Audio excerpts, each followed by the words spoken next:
Hey everyone, Joshua Noesser. When we're going out on the trails, people always ask me, what tire deflators do I use? My response is always the same. Trailhead Deflators. Made here in the United States, you can always trust them to get you to the right PSI every single time. I've been using these deflators for probably about, I'm gonna say about 15 to 20 years now. And I've been able to rely on them every time. I've never had to rebuild them. They've always taken my tires to the same PSI every single time.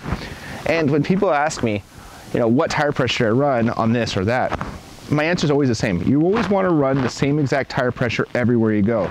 By running the same tire pressure always allows you to predict what the vehicle is going to do in different conditions. So what I'm going to do here today is I want to demonstrate how to set a set of brand new tire deflators, which I have right here behind me. We're going to use them on our JLU. It's completely stock, so what I'm aiming for is about 13 to 14 PSI.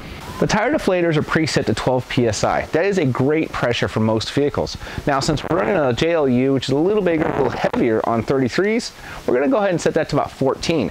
Now, the great thing about this is it's easy to do. So what we're gonna do is we're gonna try the basic startup, which is we're gonna take our adjuster, screw them in 1.5 turns. So actually, we're gonna go for 1 1/4, and that should put us right about 14 PSI. This will allow us to quickly add them, and then I'm gonna show you how to test them. So stay tuned. So we got our Trailhead deflator. We're gonna give it open. In the package, as we get it open here, you notice it has a nice little carrying case. I highly recommend keeping the carrying case. Carrying case is what makes this nice. You get a low pressure gauge, information on your tire deflators, and also a quick guide on what PSI to run. So we're gonna be running a 33, but we're also gonna be running on a 4,500 pound vehicle. So you can see right here, even in the quick guide, it says 14 PSI. So that's what we're aiming for today. So we're gonna take the deflators out of the packaging here. They're already been set to 12, so it's important that you keep that in mind. And we wanna not get mixed up. So what I'm gonna do is just take one at a time, screw them in 1 1/4 turns. So each one, I'm gonna make sure my mark's in the same place. As you can see right here, we're gonna go 1 turn, 1/4 turn. We're gonna do the same thing with the rest of them. And then we're going to test them, see how accurate they are. All right. People often ask me, how do I test these things? And to be honest, the best way is to use a bicycle tire, a wheelbarrow tire, something small, something easy. So I lowered one of my bicycles from the ceiling. We're going to use that. All right, so here we are with the bicycle. I got it out already. I got my first deflator. We're going to see where this takes it to. So we're going to put it on. And since it's only a bicycle tire, it's only going to take a few seconds to get aired down. But it has enough volume in the tire to show how it works and it actually give you an accurate reading. So what we're looking for is 14 PSI. So we're going to take this one off. And we're going to put our low pressure gauge on there. Look at this. I don't know if you can see that. Right at 14 PSI. Perfect. We're going to take this one. Put it in the bag so I don't get it mixed up with the other ones, and repeat the process. And we're going to keep repeating the processes of all 4 of them.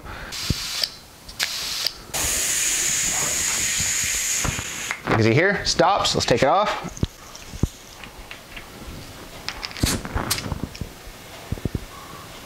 Perfect. So now, right now, we're at 14. So we're going to go ahead and put this one in the case and move on to the next one. So we got all our gauges set. Go put it in our bag. I'll go put it in the Jeep, be on with it. Then next what we'll do is we'll go ahead and set the CJ, and what I'm going to want to do is I've had those things for about 7, 8 years now. So we're going to take them apart, clean them, put it back together, and then set them for 7 PSI. All right. The quick start guide I was telling you about tells you how to adjust it quickly and easily. Like I said, when we adjusted the tires, they were all within a ½ pound of each other, which in real life, it's more accurate. I'm a little of a perfectionist, so I don't always want to be perfect. There's some information on here about the products and also tread lightly.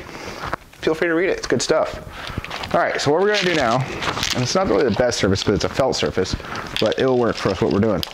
I've had these things for quite some time now, and I do mean quite some time. I think I've had these deflators for 6 to 7 years. So what I wanna do, we're gonna take them apart really quick, and I'm gonna go ahead and use our material right here.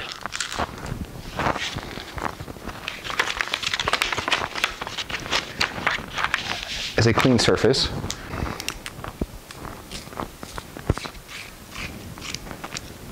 I don't know if you can hear that, but these things have definitely have a little wear and tear on them. So I don't know if you saw, but here's the components of the device. It's a simple rubber stop, a spring, and that's it. The spring puts pressure on this, and that's what turns it on and off. So we just want to make sure there was no sand on this. Put it back together. Put it there. Now that they're flush, we're going to want to go 1.5 turns in. So 1/2. All right.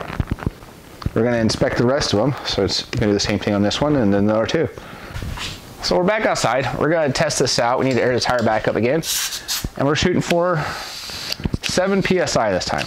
Our first one first. Let's see how close we were on the reload. All right, we stopped. Let's see where we're at. So we're looking for 7. That's what our goal is, 7. We're actually at 8, so we're a little high. Since we were too high, what we want to do is we actually want to back this out just a little bit further. So we're going to back it out probably, in this case, about, we're going to go about 1/2 turn. We'll see how that works out.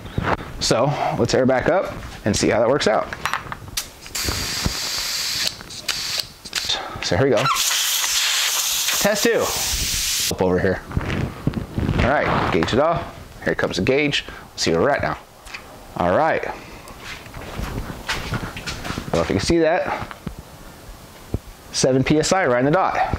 So same with the other ones. Okay. Here we go.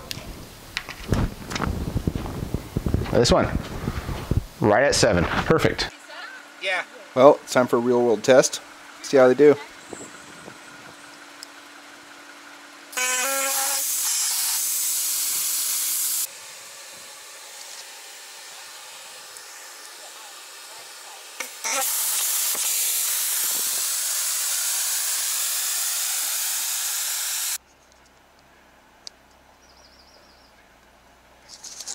So as you can see, 14 PSI perfectly.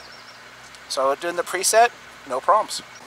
So people ask me, why do you air down? Well, let's cover that really quick. So the advantage of airing down is that it allows your tires to deform or defamation around different surfaces. In sand, it actually makes a wider footprint, meaning you can stay on top of the sand and get more traction.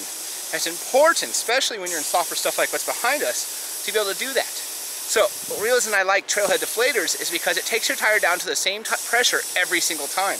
In his case, he has to manually do it every single time, checking, checking, checking. So Trailhead Deflators, easy to use. We're gonna get these tires aired down and see if we can crawl up this. Here we go.